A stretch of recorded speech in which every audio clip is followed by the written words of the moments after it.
Coming up this afternoon, Governor of the Bank of Ghana explains that the central bank consulted the IMF in 2022 before funding government expenditure to avert a total collapse of the economy.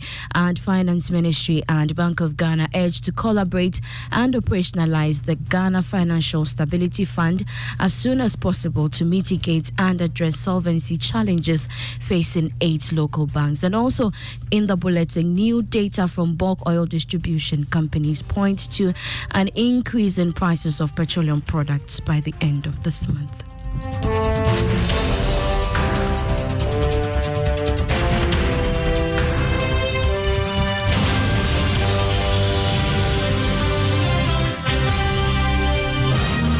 I am Beverly Brom. We settle for the details now. The Governor of the Bank of Ghana, Dr. Ernest Addison, has explained that the central bank did not provide funding for the government until 2020 and 2022 during the COVID-19 pandemic and after the investors in the capital markets declined from lending to the government. According to him, the central bank strictly adhered to the zero financing of government expenditure until the economic difficulties set in last year. Speaking at a press conference, Dr. Addison said financing of government policies last year was undertaken with prior permission from the IMF. It is not true that the Bank of Ghana has been providing financing for government every year. There has been zero financing in 2017, 2018, 2019, and 2021. The Bank of Ghana has only had to support in the pandemic year of 2020 and the crisis year of 2022. The Bank of Ghana Act, as amended, limits financing of the government to 5% of the previous year's tax revenue. This provision in the law has been adhered to since I took office in April 2017. Between 2017 and 2019, in addition to the requirements of the Act, the bank signed a memorandum of understanding with the Ministry of Finance to even impose a tighter restriction of zero central bank financing. And this was observed strictly, even though the MOUs were not legally binding. That was the Governor of the Bank of Ghana, Dr. Ernest Addison. Now, the Ministry of Finance and the Bank of Ghana have been urged to collaborate and operationalize the Ghana Financial Stability Fund of 15 billion cedis as soon as possible to mitigate and address solvency challenges facing 8 local banks. According to research by KB Frimpong and Dr. Richmond Etuahene, the general framework of Ghana Financial Stability Fund must include a one-time financial package to restore solvency and provide sufficient capital. Here's more.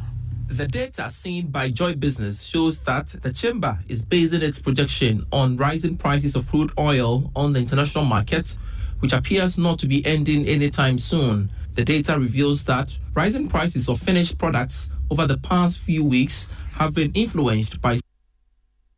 We apologize for the wrong inserts there.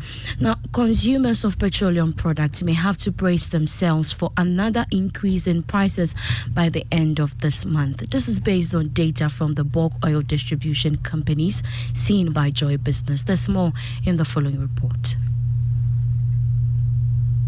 The data seen by Joy Business shows that the chamber is basing its projection on rising prices of crude oil on the international market, which appears not to be ending anytime soon. The data reveals that rising prices of finished products over the past few weeks have been influenced by serious supply challenges. One can talk about the decision by OPEC to cut production of crude.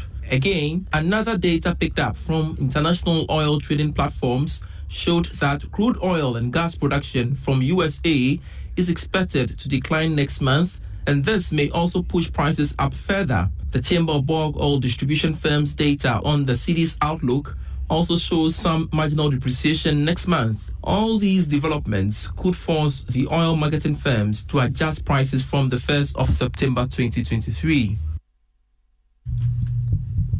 Now, so far, about 120 businesses have been enrolled onto the electronic system of the Ghana Revenue Authority for its avert process. The move is expected to enhance transparency in tax collection and increase revenue mobilization for the state. The GRA says a tax and audit consultancy firm has been engaged to support in the rollout process. Speaking to Joy Business, Head of Enforcement for the Accra Central GRA, Assistant Commissioner Joseph Annan hinted that all challenges raised by some potential taxpayers have been resolved. All the issues that came up have been resolved for now. So currently we have brought just around 120 on board, in addition to the 50 that we started with. Trying to test the system, make sure that we block all the loopholes and then make sure that the complaints will be reduced. And then we'll bring many more on board. We continue to increase the numbers until we cover every possible taxpayer who is registered with us. You heard the Assistant Commissioner Joseph Annan. He is also the Head of Enforcement at GRA Accra Central. Now, data protection expert and CEO of Information Governance Solution, Sylvia Pia, has cautioned data controllers to make data protection requirements a priority. Her advice comes after the Data Protection Commission started an aggressive enforcement of the country's data protection laws. Speaking to Joy Business, Madam Pia said it's not too late for companies to start the journey of compliance. Registering is just the first step of telling the commission, of telling the regulator that you are aware that we have post information and you are committed to ensuring that your data will be processed securely and in a manner appropriate to what they gave the information to you for. No business can exist without people's data. Protection professionals globally is a shortage, and so what we are doing in Ghana in conjunction with the Commission is that we offer what we call the Certified Data Protection Supervisor, and this is the person that every organization must appoint to lead and advise the organization on their compliance journey. We'll take you back to our earlier story where the Ministry of Finance and the Bank of Ghana have been urged to collaborate and operationalize the Ghana Financial Stability Fund of 15 billion cedis as soon as possible to mitigate and address solvency challenges facing 8 local banks. Now, according to a research by KB Frempo and Dr. Richmond Etuahene, the general framework of Ghana Financial Stability Fund must include a one-time financial package to restore solvency and provide sufficient capital.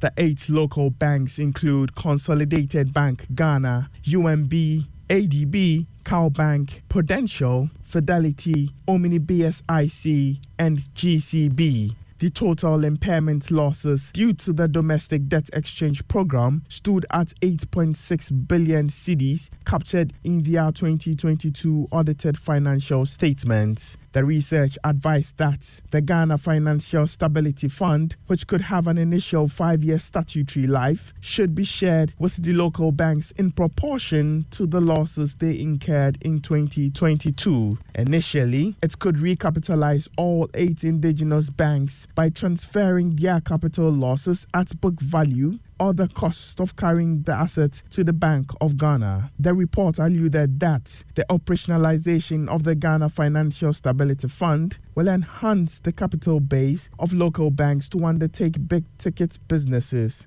Secondly, the strong capital base serves as a buffer that will absorb losses and reduce the probability of bank failure. To agriculture now, and the country director of Alliance for Green Revolution in Africa, AGRA, Juliet Lampo Agro, is urging stakeholders in the agriculture sector to adopt the use of technology to increase productivity.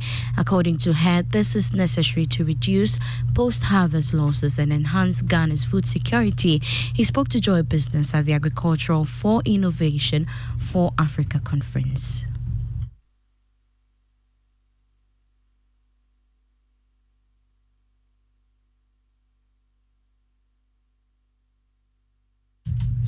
We'll bring you that story in our subsequent bulletins. But for your pension tip on Money Lab, let's now hear from Kofi Poli, Chief Operations Officer of People's Pensions Trust, as he sheds light on the safety of pensions.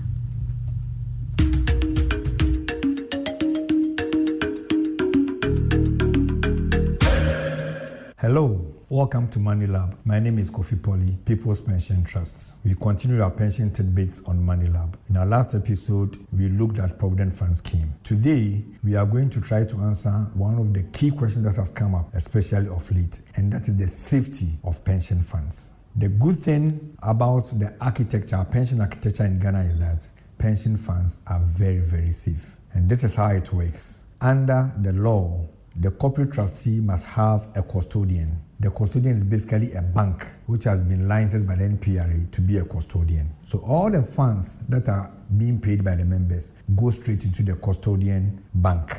The corporate trustee must also have a fund manager which will advise the corporate trustee how to invest these funds. So basically what the corporate trustee does is to manage the database. With this architecture and with a strict investment guidelines, pension funds are very, very safe. Thank you very much for being with us. Hope to see you again in our next episode.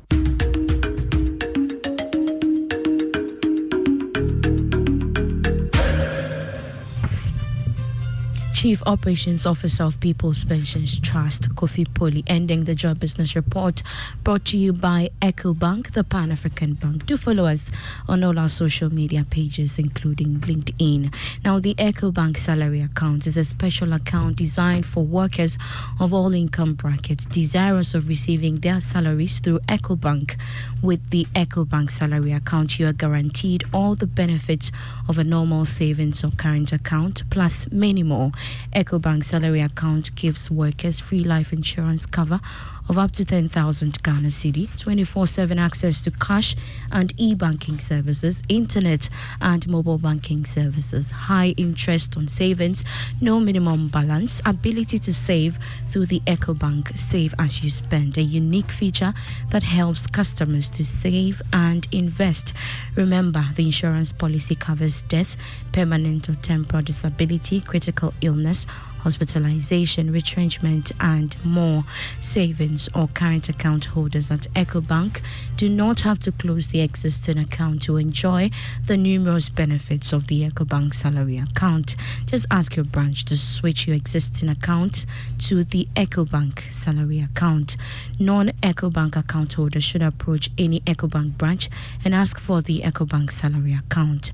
Switch your salary account today and enjoy amazing benefits at EcoBank. Call EcoBank toll free on 0800 003225 wherever for further details. EcoBank is the Pan-African Bank. I am Beverly Broom. Thanks so much for your time. Do enjoy.